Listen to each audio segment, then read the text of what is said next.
Merci de choisir Chérif la télévision pour vous informer.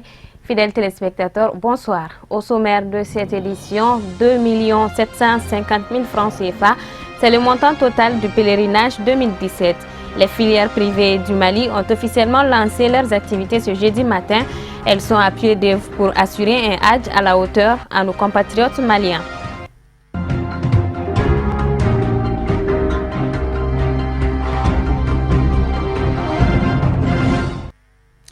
Les agences de voyage de la filière privée du Mali ont procédé au lancement officiel des activités du pèlerinage 2017. 2 750 000 francs CFA, c'est le coût global du tarif pour cette année. Kafouné Bachili nous fait le point. C'est parti pour la campagne du Hajj 2017 de la filière privée de notre pays. Elle vient d'être lancée pour permettre aux pèlerins qui optent pour les agences de voyage non gouvernementales de s'inscrire pour accomplir le 5e pilier de l'islam dans de meilleures conditions. Louange à Allah subhanahu qui nous ont permis d'achever la campagne 2016 dans de bonnes conditions et qui nous a permis de nous retrouver ce matin afin de perpétuer la tradition qui veut qu'à l'entame de chaque campagne Hajj, nous nous retrouvions pour marquer le coup et partir d'un bon pied dans la nouvelle édition du pèlerinage au lieu saint de l'islam. La volonté de l'administration saoudienne a autorisé les entreprises privées seules à fournir des prestations pour ne s'occuper que de la régulation de cette grande rencontre à nul pareil sur le monde entier. Dans les soucis de parfaire le pèlerinage au lieu saint de l'islam, afin d'éviter tout désagrément, de nouvelles dispositions ont été prises par l'Arabie saoudite. Des innovations qui n'ayant aucun impact sur le prix. L'organisation du pèlerinage au lieu saint de l'islam subit de profondes mutations. Dans le souci de mieux gérer et satisfaire le flux humain du pèlerinage, le Royaume d'Arabie saoudite prend chaque année de nouvelles mesures. Ainsi, le système électronique commencé en 2014 se poursuit avec de nouvelles phases. En 2016, nous sommes passés au paiement électronique de certaines prestations comme le logement 30%, les chèques de voyage 100%, la restauration à Mina 100%. Pour ce faire, chaque organisateur a eu son compte bancaire où il verse les montants nécessaires pour effectuer les paiements dans le système électronique. Aucun dossier de demande de visa ne peut être validé sans le paiement. À ce niveau, nous avons rencontré quelques difficultés liées au rejet des dossiers par le consulat et dont les remboursements ne sont pas automatiques. Ainsi, au titre de la campagne 2017, deux innovations majeures sont prévues. L'introduction de nouveaux bus munis de GPS pour aider les chauffeurs à mieux s'orienter. Il y a aussi la mise en place de nouvelles tentes inflammables, climatisées ou ventilées à Arafat, compte tenu de la forte chaleur. Le début et la fin de cette cérémonie de lancement du Hajj édition 2017 a été sanctionné par la lecture du Saint-Coran en implorant la grâce d'Allah pour le bon déroulement du Hajj 2017. Les responsables du quartier Bankoni Djankinebougou avec à sa tête le représentant du chef de quartier ont effectué une visite de courtoisie au guide spirituel des Ansar et président du GLSM. La démarche qui est à sa 3e édition vise à consolider les liens de cohabitation existants entre les populations du quartier et Seyd Chérif Ousmane Madani Aïdara. Loutou Sidibé. Nous sommes là dans la mosquée de Chérif Ousmane Chérif Madani Aïdara dans le cadre de la recherche de la bénédiction. Donc nous avons opté pour cette option pour le remercier, en contrepartie aussi de lui demander des bénédictions pour le quartier. C'est toute la jeunesse de Djankinebougou qui s'est réunie ce soir chez lui, donc pour lui demander des bénédictions, et en contrepartie aussi nous faisons des bénédictions. Surtout la cohabitation du quartier, c'est quelque chose qui a des responsabilités grandes. Mais quand même, nous nous sommes bien à l'aise avec ce shérif. Donc, quel qu'en soit le monde qui lui entoure aujourd'hui, vraiment on n'a pas de problème avec lui. Donc tout le monde s'attend bien avec lui. La célébration du 8 mars continue dans notre pays. Les femmes du parti RPDM ont célébré la Journée internationale de la femme, occasion pour elles d'organiser une grande manifestation afin de rendre hommage aux femmes martyrs du Nord Mali. Kafouné Bachili.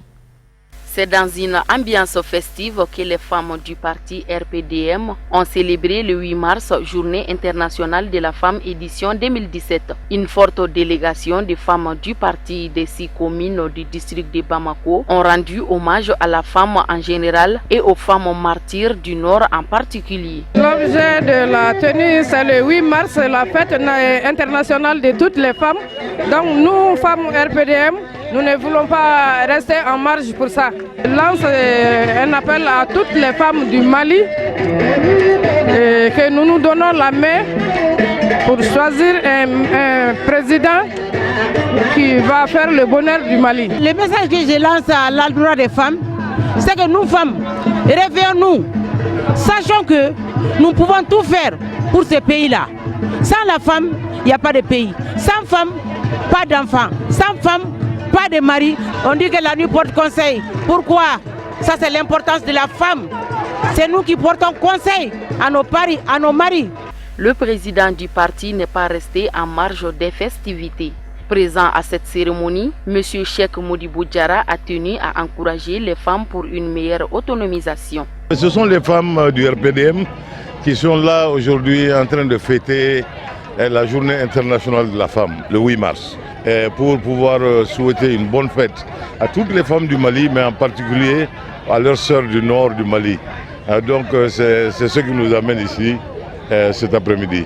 Cette année, ils ont mis la journée internationale de la femme sous le thème de l'autonomisation, n'est-ce pas, l'autonomisation de la femme, surtout dans un monde qui évolue très très vite. Et moi je trouve que ça c'est un thème qui est très approprié. Donc aujourd'hui je suis là pour célébrer ce thème avec nos femmes et je leur souhaite vraiment une très très bonne année et j'espère qu'il y aura beaucoup d'innovation cette année en ce qui concerne leur autonomisation, surtout sur le plan financier. La cérémonie a été marquée par une prestation de l'artiste Paï Kamara. Les femmes du parti RPDM, ainsi bien que les hommes, amis et sympathisants, tous ont pris du plaisir.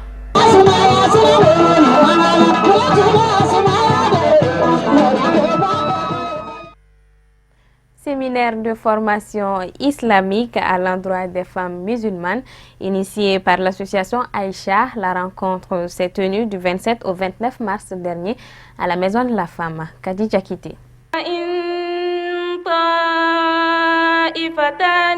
C'est par la lecture du Saint-Coran qu'a débuté cette cérémonie qui marque la fin du 10e séminaire de formation féminine organisé par l'association Aïcha.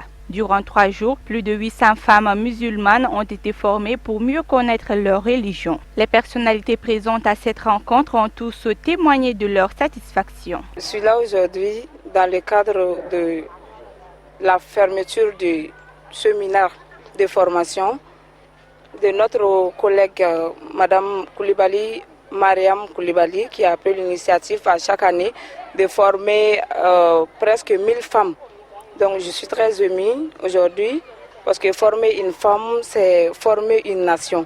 Nous sommes très très contentes de l'initiative. On est très heureux de ce que nous avons vu. On a vu que vraiment il y a une évolution dans les sens de formation par rapport à l'année dernière. Dans ce qui concerne la masse a augmenté. En ce qui concerne aussi encore la qualité de l'organisation, c'est parfait aujourd'hui. En ce qui concerne les formateurs aussi, vraiment il y a eu des ulémas, des très éminents ulémas, très qualifiés ulémas qui sont avec nous aujourd'hui. Alhamdulillah, on est très heureux de leur service qu'ils ont fourni maintenant à travers cette formation. On est très heureux aussi de voir aussi la qualité de l'organisation à travers les différents organisateurs qui sont là, parmi les hommes, les femmes, qui ont tenu à organiser ça vraiment avec succès. On dit que vraiment, on peut dire que l'organisation est à la hauteur. On demande au bon Dieu de nous donner la chance de participer à beaucoup de formations dans les années suivantes, Inch'Allah. Très ravi de représenter le ministre des Affaires religieuses ici et du culte. Sentiment de satisfaction, de fierté, de responsabilité. De satisfaction parce que la participation à ces séminaires de 3 jours, vous avez pu vous rendre compte que les femmes sont sorties massivement pour prendre part à cette formation. Cela a témoigné l'intérêt que ce genre de séminaire suscite chez les femmes et leur souci de connaître leur religion d'être informés et formés dans la pratique de leur religion. Parce que cela dit, quand elle est formée, la femme, c'est la famille qui en profite, c'est la société qui en profite. Le problème que nous vivons aujourd'hui, c'est parce que on ne connaît pas la religion. La méconnaissance de la religion, le peu de connaissances que nous avons de la religion, c'est ce qui fait qu'aujourd'hui, chacun spécule de sa façon. On ne sait pas à qui donner la tête, mais quand elles font le déplacement pour participer à ce genre de formation, ça ne peut que nous rassurer et de nous réconforter. Le thème de cette formation, la vie est un plaisir et son plus meilleur est la meilleure femme. Pour rappel, l'association Aïcha a été créée en 2003. Son objectif, former les femmes musulmanes. Avant de boucler cette édition, la une de l'actualité hors de nos frontières est commentée par Moussa Fomba.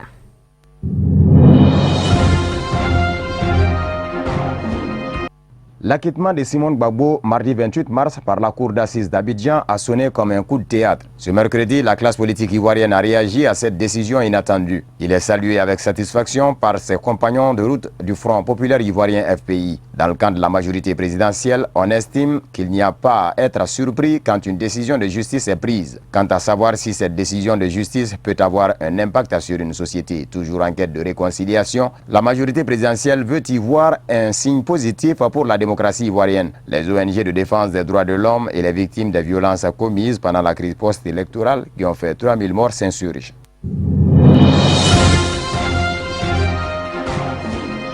Des centaines de Sud-Africains se sont rassemblés ce matin au cimetière de West Park à Johannesburg pour rendre hommage à Ahmed Kathrada, figure de la lutte anti-apartheid décédé mardi 28 mars à l'âge de 87 ans. Une cérémonie entachée par l'absence du chef de l'État Jacob Zuma, embourbé dans des scandales, à qui Ahmed Kathrada avait écrit une lettre l'année dernière pour lui demander de démissionner pour le bien du mouvement. La famille d'Ahmed Kathrada lui avait demandé de ne pas venir à ses obsèques. De très nombreux vétérans de la lutte contre l'apartheid sont aussi venus lui rendre hommage.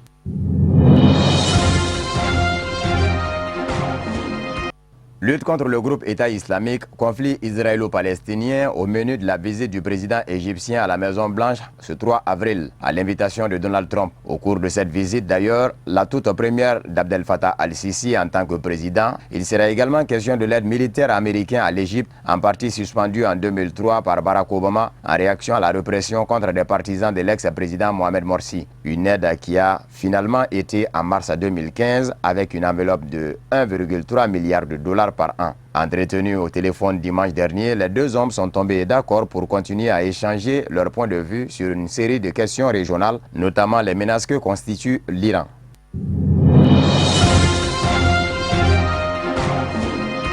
Kinshasa a annoncé mercredi l'accélération d'une enquête sur la disparition de deux experts de l'ONU au lendemain de l'annonce de la découverte de leurs cadavres dans une région du centre de la République démocratique du Congo en proie à une rébellion. Saluant la mémoire de Michael Sharp et Zaïda Catalan, le secrétaire général de l'ONU, Antonio Guterres, a demandé aux autorités congolaises une enquête complète sur ce drame, assurant que les Nations Unies feraient tout leur possible pour que justice soit faite. Amnesty International a invité Kinshasa à faciliter l'enquête de l'ONU et à poursuivre les recherches pour retrouver les trois autres Congolais enlevés en même temps que les experts, le quatrième ayant été retrouvé mort.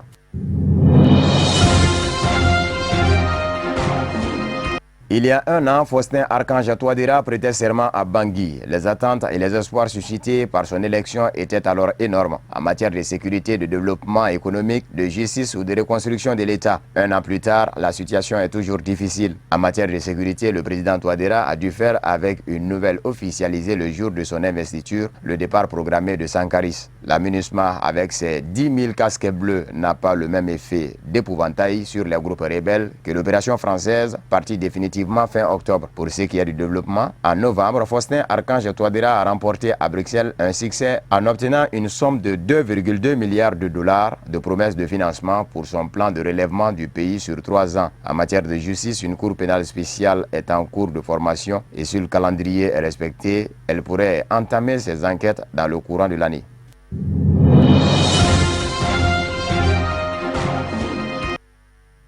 Point final à cette édition. Merci de l'avoir suivi.